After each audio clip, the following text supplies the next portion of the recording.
নাই চাৰ্কুলৰ ৰাজহ চাৰ্কুলৰ অন্তৰ্গত বৰাহী গ্ৰান্টৰ ৩৪৮ নং দাগত যিখিনি মাটি আছে আমাৰ ক্ষুদ্ৰ চাহ খেতিয়কৰ পৰা আদি কৰি বিভিন্ন জনগোষ্ঠী আমি বসবাস কৰি আছোঁ বহুদিন ধৰি আজি প্ৰায় ৪০-৫০ বছৰ ধৰি বসবাস কৰি থকা এই মাটিখিনি বৰ্তমান চৰকাৰে যি ৰিজাৰ্ভেশ্যন বুলি ঘোষণা কৰিছে তাক আমি ক্ষুদ্ৰ চাহ খেতিয়ক পৰিষদ বা গোৰ্খা ছাত্ৰ সন্থা গোৰ্খা সন্মিলন আদি কৰি আমি কেইবাটাও সংগঠন আজি ইয়াত উপস্থিত হৈছোঁ। আমি সকলোৱে একেমুখে গৰিহণা দিছোঁ চৰকাৰৰ এনে হঠকাৰী সিদ্ধান্তক। আমি সেইকাৰণে অহা সোমবাৰে আমি মাননীয় অসম চৰকাৰৰ চৰাইদেউ জিলা আয়ুক্ত মহোদয়ক আমি গোটেইকেইটা সংগঠনে এখন এখনকৈ স্মাৰকপত্ৰ দিম যাতে এই মাটিখিনি আমাৰ মুক্ত কৰে, আমাৰ স্থানীয় খিলঞ্জীয়া ভূমিপুত্ৰসকলক যাতে মাটিৰ পট্টা দিয়াৰ ব্যৱস্থা কৰে। তাৰ বাবে আমি অহা সোমবাৰে চৰকাৰ স্মাৰকপত্ৰ আমি দাখিল কৰিম। যদি এইখিনি ক্ষেত্ৰত যদি স্মাৰকপত্ৰ দিয়াৰ পিছতো যদি চৰকাৰে আমাক মাটিৰ পট্টা দিয়াৰ ব্যৱস্থা নকৰে তেতিয়াহ'লে আমি ইয়াৰ এই ৩৪৮ নং গ্ৰান্টৰ আমি সমূহ খেতিয়ক বা তথা খিলঞ্জীয়া ভূমিপুত্ৰসকলে তীব্ৰ গণ আন্দোলন কৰিবলৈ আমি বাধ্য হ'ম। আজি আমি ক্ষুদ্ৰ চাহ খেতিয়ক পৰিষদ কেন্দ্ৰীয় সমিতিৰ বিষয়ববীয়া আৰু সদৌ গোৰ্খা ছাত্ৰ সন্থাৰ জিলা সমিতিৰ পৰা আদি কৰি বিভিন্ন বিষয়ববীয়াসকল আৰু গোৰ্খা সন্মিলন জিলা সমিতি বিষয়ববীয়াসকল আজি আমাৰ এই চৰাইদেউ জিলাৰ অন্তৰ্গত আমাৰ এই বৰাহী ৰিকুৱেশ্যন গ্ৰাউণ্ডৰ গাঁৱত আমি আহি উপস্থিত হৈছোঁ। ইয়াত আহি আমি জানিব পাৰিছোঁ যে আমাৰ যিসকল ৰাইজসকলে আজি 100 বছৰ ধৰি ভোগ দখল কৰি খেতি কৰি খাই থকা মাটি চৰকাৰে ইয়াত সংৰক্ষিত এলেকা বুলি এটা তেওঁলোকে বেনাৰ পোষ্টাৰ লগাইছে। গতিকে এই বিষয়ত আমি বুজিবলৈ আহিছোঁ।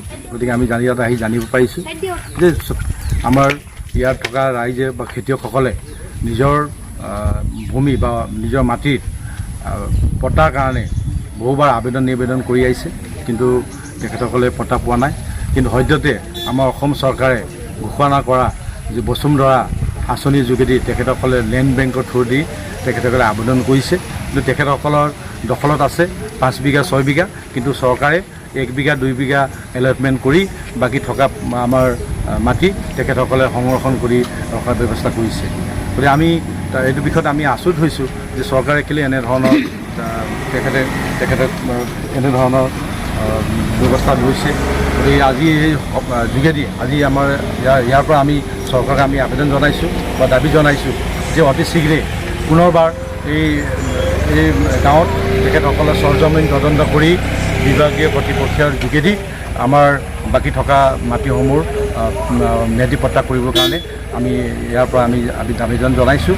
আৰু যিহেতুকে এইটো যিটো গাঁও এলেকাত আমাৰ এইটো বৰাহী ৰিকুৱেশ্যন গ্ৰাউণ্ড বুলি তেখেতসকলে বহুত বছৰ আগতে 50 চনৰ মানতে তেখেতসকলে ৰিকুৱেশ্যন কৰি জনসাধাৰণৰ দিবৰ কাৰণে তেখেতসকলে বাগানৰ পৰা মাটি কাঢ়ি লৈ ৰাইজক দিম বুলি প্ৰতিশ্ৰুতি দি এই তেখেতসকলে ৰিকুৱেশ্যন কৰিছে, কিন্তু আজিলৈকে তেখেতসকলে দিয়া নাই। গতিকে এইটো আমি দুখৰ বিষয়। গতিকে ইয়াৰ যোগেদি আমি পুনৰবাৰ আমি চৰকাৰক আমি দাবী জনাইছোঁ অতি সোনকালে পুনৰ তেখেতৰ বিভাগৰ দ্বাৰা সৰজমিন তদন্ত কৰি যিসকল খেতিয়কে তেখেতক ভোগ দখল কৰি খেতি কৰি আছে সেই মাটিটো তেখেতসকলে পট্টা দিয়াৰ ব্যৱস্থা কৰিব লাগে। যিহেতু ছেম গ্ৰাউণ্ড ওচৰত থকা প্ৰায় বহুত গ্ৰাউণ্ডতো তেনেধৰণৰ মাটি চৰকাৰে সংৰক্ষণ কৰি বা ৰিকুৱেশ্যন কৰি খেতিয়কসকলে 5 বিঘা 6 বিঘা 7 বিঘাকৈ এনেধৰণৰ পট্টা দিয়া আমাৰ দৃষ্টিগোচৰ হৈছে। গতিকে এই গাঁৱৰ বাসিন্দাসকলক কিয় কাৰণে তেখেতসকলে 1 বিঘা 2 বিঘা দি পেলাই এই ঠগাৰ ব্যৱস্থা কৰিব বিচাৰিছে, তাৰ কাৰণে আমি এতিয়া চৰকাৰক আমি বিভাগীয় কৰ্তৃপক্ষক আমি ইয়াৰ যোগেদি আমি ধিক্কাৰ জনাইছোঁ। আৰু অতি সোনকালে এই বিষয়ত আমি অসম চৰকাৰৰ মাননীয় মুখ্যমন্ত্ৰী হিমন্ত বিশ্ব শৰ্মাক আমাৰ গোটেইখিনি আটাইকেইটা সংগঠনৰ বিষয়ববীয়াসকলে জিলা উপায়ুক্তৰ যোগেদি আমি স্মাৰকপত্ৰ দিবৰ কাৰণে আমি ইতিমধ্যে আমি সিদ্ধান্ত গ্ৰহণ কৰিছোঁ। আৰু ইয়াৰ লগে লগে যিহেতুকে এইটো মাহমৰা সমষ্টি, গতিকে অসম চৰকাৰৰ ৰাজমন্ত্ৰীয়ে হ'ল আমাৰ এই সমষ্টিৰ বিধায়ক যোগেন মহন দেৱ। গতিকে তেখেতৰ সমষ্টিত তেখেতৰ জেগাতে আজি আমি আমাৰ খেতিয়কসকলে মাটিৰ পৰা বঞ্চিত হৈছে। তাতকৈ লাজ্যজনক কথা নাই। গতিকে ইয়াত বুজিবলৈ নাই। গতিকে ইয়াতে আমি গম পোৱা গৈছে যে চৰকাৰে আমাৰ খেতিয়ক ৰাইজৰ কাৰণে, দুখীয়া ৰাইজৰ কাৰণে, সহজ সৰল ৰাইজৰ কাৰণে কিমান তেখেতসকলে আমি পত্ৰ দিব পাৰিছে।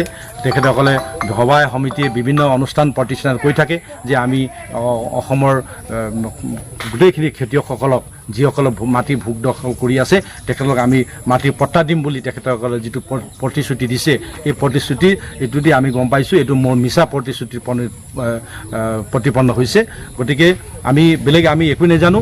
যিসকল খেতিয়কসকলে বেছি নাই, এটা ক্ষুদ্ৰ ক্ষুদ্ৰ হিচাপে যেনেকৈ 2 বিঘা 3 বিঘা মাটি দখল কৰিছে বা 6 বিঘা দখল কৰিছে বা 7 বিঘা দখল কৰিছে, তেখেতসকলক ইমিডিয়েট তেখেতসকলক পট্টা দিয়াৰ ব্যৱস্থা কৰিব লাগে। চৰকাৰক যদি প্ৰয়োজন হয়, আমি জানিছোঁ চৰকাৰক মাটি লাগে, বিভিন্ন অনুষ্ঠান প্ৰতিষ্ঠান নতুনকৈ ইয়াত জিলা হৈছে, জিলাৰ কাৰণে কিছুমান কাৰ্যালয় লাগে, বিভিন্ন ইয়াত অনুষ্ঠান প্ৰতিষ্ঠান তেখেতে লাগে, দিব লাগে, মাটি দিব লাগে, আমি গম পাইছোঁ। কিন্তু এটা ওচৰতে বৃহৎ পুঁজিপতি গোষ্ঠীৰ চাহ বাগানসমূহ আছে, যিসকলে আজিলৈকে কিছুমান চাহ বাগান ম্যাদী পট্টা হোৱা নাই, তেনেকৈ তেখেতসকলে চাহ খেতি কৰি ইয়াতে আছে। গতিকে যদি প্ৰয়োজন সাপেক্ষে চৰকাৰে এই বৃহৎ পুঁজিপতি গোষ্ঠীৰ চাহ বাগানৰ পৰা মাটি লৈ তেখেতসকলৰ অনুষ্ঠান প্ৰতিষ্ঠান ইয়াত গঢ়ক, আৰু এই আমাৰ দুখীয়া খেতিয়কসকলৰ ৰাইজৰ মাটি তেখেতসকলে যিটো ফলক তেখেতসকলে ইয়াত লগাইছে, এই ফলকটো উঠিয়াই মেলি তেখেতসকলক পুনৰবাৰ পট্টা দিয়াৰ ব্যৱস্থা কৰিবৰ কাৰণে আজি আমি ইয়াৰ দ্বাৰা আমি আহ্বান জনাইছোঁ বা আমি দাবী জনাইছোঁ।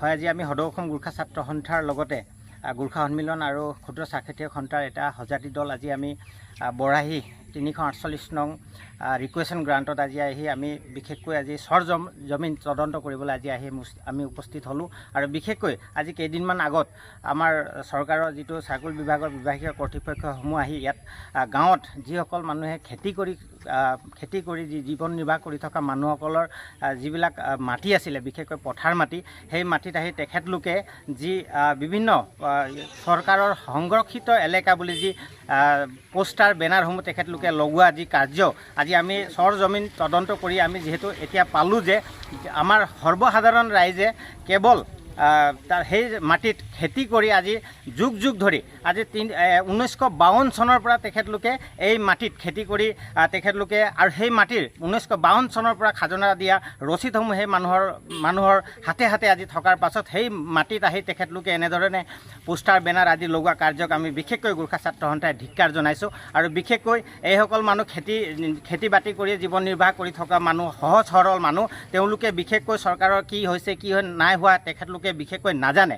আজি নজনাৰ কাৰণে হয়তো তেখেতলোকে বসুন্ধৰা 1 বসুন্ধৰা 2 তেখেতলোকে সকলো মানুহে হয়তো এপ্লাই কৰিব পৰা নাই বা নাই কৰা, তেখেতলোকে হয়তো সেইবিলাক ইনফৰমেশ্যন পোৱাই নাই, যাৰ বাবে তেখেতলোকে আজি এই বসুন্ধৰা 1 2 পৰা তেওঁলোকে বাদ পৰা আমি দেখিবলৈ পালোঁ। আৰু বিশেষকৈ আমি চৰকাৰক এই মঞ্চৰ পৰা আমি এটাই আহ্বান জনাম, সেই সৰ্বসাধাৰণ ৰাইজৰ খেতি কৰি জীৱন নিৰ্বাহ কৰা সেই মাটিত চৰকাৰে যাতে চকু নিদিয়ে, সেয়া আমি স্পষ্ট ৰূপে আমি গোৰ্খা ছাত্ৰ সন্থাই আহ্বান জনাইছোঁ। আৰু বিশেষকৈ যদি তেখেতলোকে অতি শীঘ্ৰে এই মাটিসমূহ য'ত য'ত তেখেতলোকে পোষ্টাৰ বেনাৰসমূহ লগাইছে, এই মাটিসমূহ এই সৰ্বসাধাৰণ ৰাইজৰ কাৰণে যদি তেখেতলোকে এৰি নিদিয়ে বা এই সৰ্বসাধাৰণ ৰাইজক যদি আবণ্টন পট্টা যদি তেখেতলোকক প্ৰদান নকৰে, আমি গোৰ্খা ছাত্ৰ সন্থাই ভৱিষ্যতৰ দিনত প্ৰতিবাদী আন্দোলন কাৰ্যসূচী ল'বলৈ আমি বাধ্য হ'ম। আৰু যেতিয়া আমাৰ বিশেষকৈ চৰাইদেউ জিলাত যেতিয়া অপ্ৰীতিকৰ পৰিস্থিতিৰ সৃষ্টি হ'ব, তেতিয়া সম্পূৰ্ণৰূপে চৰকাৰৰ পক্ষ দায়ী হ'ব।